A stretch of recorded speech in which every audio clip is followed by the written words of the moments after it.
Practice parking, backing in on the right beside this little white car over here on the right. Center the car in the parking lot, just leaving enough space so a car could get by you on the left.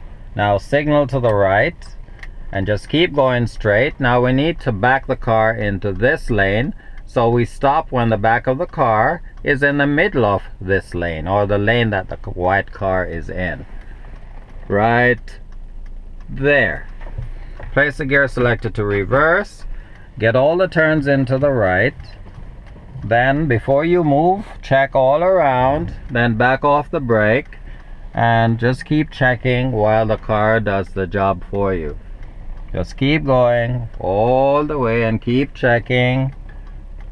When the car is straight in the lane, like there, you stop.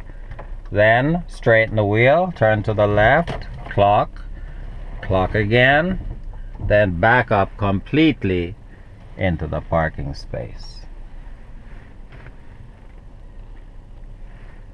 That's it.